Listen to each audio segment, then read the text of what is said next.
At the 58th Academy Awards, Back to the Future won an Oscar. Back to the future! For Best Sound Effects Editing. Though the film was nominated for Best Original Screenplay, it lost. The film, written by Bob Gale and Robert Zemeckis and directed by Robert Zemeckis, was not considered an artistic critical film in the way that other films that normally get nominated for Best Screenplay usually are. In fact, Back to the Future was just the opposite. It was a Steven Spielberg popcorn summer movie, the kind of films that usually don't get recognized around Oscar time. Though a big box office hit, it really fell under the category of other films at the time, such as St. Elmo's Fire or Weird Science. But those films were forgettable. And here we are, almost 40 years after the release of Back to the Future, and yet one of the things that the film, besides still being popular, is still hailed for is the screenplay. In the last few years, AFI, the American Film Institute, declared Back to the Future a perfect screenplay. And I suppose the proof of it is that it's still working as a movie today. So it's time to explore the pinnacle of screenwriting excellence and ask ourselves, is Back to the Future really the perfect script?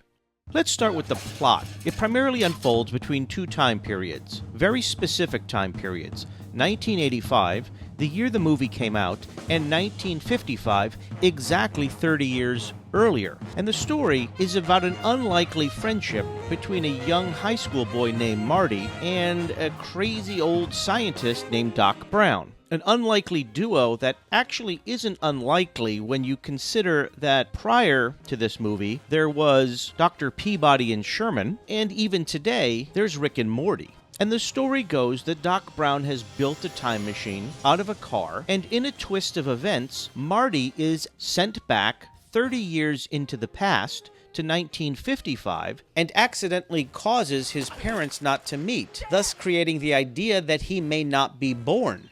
A time paradox. Marty has to seek out a young Doc Brown and convince him that he is indeed from the future, and together they have to find a way to get him back to his 1985. But that's just a setup for a lot of other layers that's going to happen. Number one, the subplot is technology and energy required to do time travel, according to Doc Brown, doesn't exist in 1955. But that's solved when they discover that there's a way to harness lightning. However, it has to be done at a very specific time and in a very specific way, which creates the second problem. Number two, Marty can't be sent back home into his normal 1985 until he repairs the damage that he accidentally did by causing his parents not to meet. And then another plot that's a romance, where Marty McFly has to help a nerdy George McFly win the heart of Lorraine. The consequences for Marty to succeed in this are dire because his entire existence depends on it. And he can't ever let on just how important it is that he succeeds.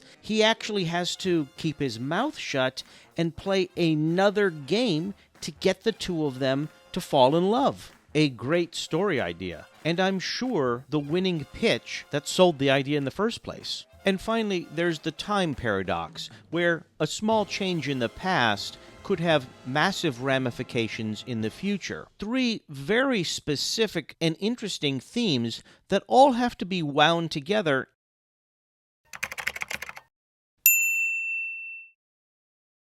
One of the way the screenplay works so well is that there isn't a single line of dialogue or visual that isn't a setup or a payoff. Marty, sitting in the diner, is sitting next to his father, yet Marty puts his hand on his head exactly as his father puts his hand on his head. And you know immediately that's George, his father. Marty's mother, seemingly a depressed alcoholic in 1985, is suddenly a perky, promiscuous ray of light in 1955. His father, George McFly, who is bullied by Biff, as it turns out, is the same person that he was in 1955, still bullied by the teenage Biff. In the four scenes of Marty McFly before he goes to meet Doc Brown at the parking lot of the Twin Pines Mall, the screenplay has given us dozens of pieces of information that we as the audience don't know we are getting. Sure, there's the obvious stuff that there's a clock tower and lightning has struck the clock tower, but the principal calls Marty a slacker, even says that his father was a slacker. The band director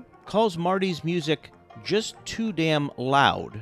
And then, while Marty walks the street of his town with his girlfriend, we can see just how unsatisfied Marty is in his life. But that's not the only thing that's happening here. We're seeing the town mayor go by. We're seeing Marty on a skateboard, typical of somebody in 1985. We learn that Marty lives in Lyons Estates, a suburban development. And then when Marty walks in the door and sees that his father is essentially a loser nerd abused by his boss, and that his father doesn't have the ability to stand up for himself, while it's all meant to give us sympathy for Marty McFly, it's really planting seeds that will all come back later on. The scene sitting around the dining room table triggers what will ultimately become the romantic subplot of the story. We see it's a sad sack family sitting around the table. Marty's brother works at McDonald's. He has a homely older sister. His father's disconnected from the family.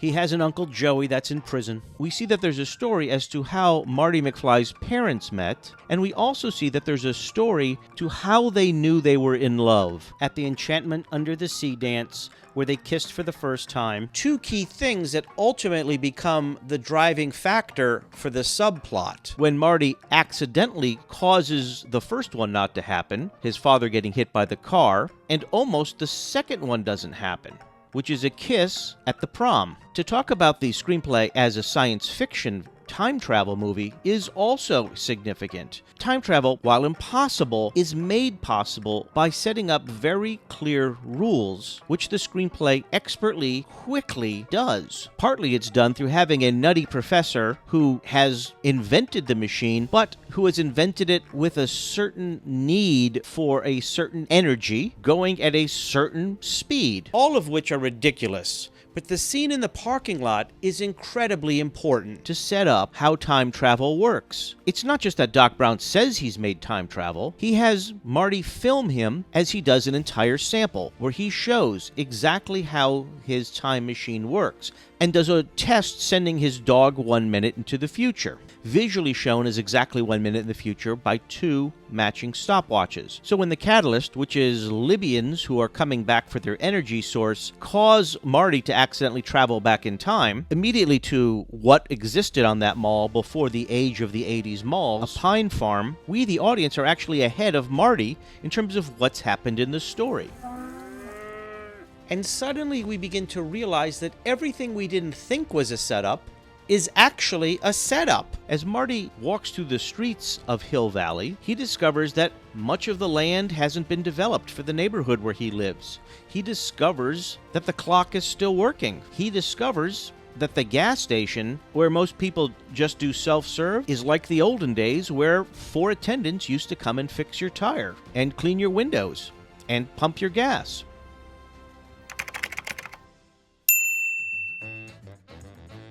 The screenplay also expertly handles the comedy of the 50s versus the 80s. The idea Marty is wearing an 80s style vest, which the characters considered a life preserver. The idea that Marty wanted a tab, which is an 80s brand of Diet Coke, which doesn't exist. The way that Marty says, "this is heavy," a slang that wasn't a term back in the 50s, constantly plays out for comedy in every way that it can. A popular underwear brand in the 80s was Calvin Klein.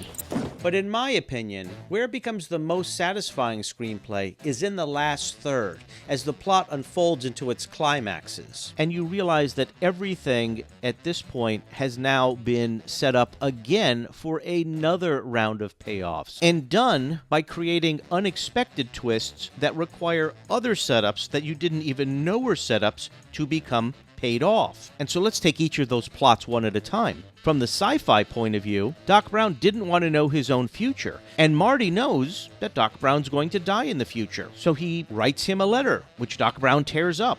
Later on, the twist is that Doc Brown actually did read the letter and was wearing a bulletproof vest. Or that right before the lightning hits the clock tower, the long extension cord breaks, creating a drama that needs to be solved right at the last second. For the second subplot, the romance subplot, the writers did something extremely clever.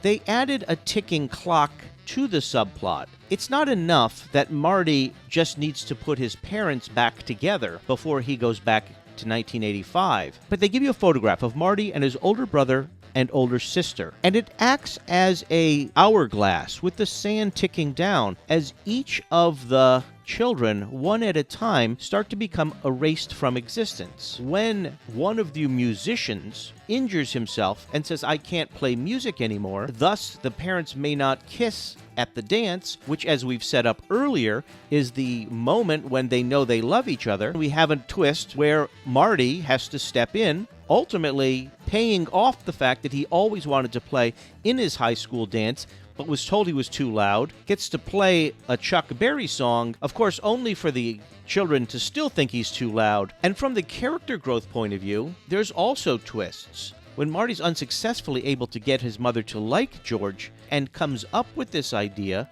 that Marty's going to try to get a little busy with his own mother as a way to hopefully make her feel like Marty is not actually somebody she wants. And he's also set up a plan for her to see George in a heroic way so that maybe he can patch his mother together with his father. Of course, the plans go awry when A, his mother's up for making out in the car, and B, George doesn't arrive as scheduled. Instead, Biff arrives. And when George finally gets the nerve to clock his nemesis Biff, it's a great moment. But Doc Brown knows that that did change history, which ultimately pays off when we come back to one of the final scenes. Suddenly, Biff is not George's employer. Biff is George's underling, and George is no longer a nebbishy nerd. He's actually a confident science fiction writer, something that was established multiple times throughout the story that George was into sci-fi. And we can get into the small minutia of how perfect the film sets up and pays things off. As Marty drives out of the pine farm, he knocks over one of the two twin pines. Later on, when he goes to the mall at the end of the movie to try to save Doc Brown, it's no longer called the Twin Pine Mall. It's called the Lone Pine Mall. And the fun ways that Marty ultimately affects the future also make it really fun. Not only is it implied that he invented rock and roll, it's also implied that he motivated the malt shop janitor to become the mayor. One of my favorite lines in the movie is when Marty finally gets Lorraine and George as a couple again, and he's staring at his future mother and father together, but he needs to get out of there. But he turns back and he says, "In the future, if you ever have a son, don't yell at him for setting fire to the living room rug." And with that, he races off. And then George and Elaine turn to each other and say, "Marty, what a great name."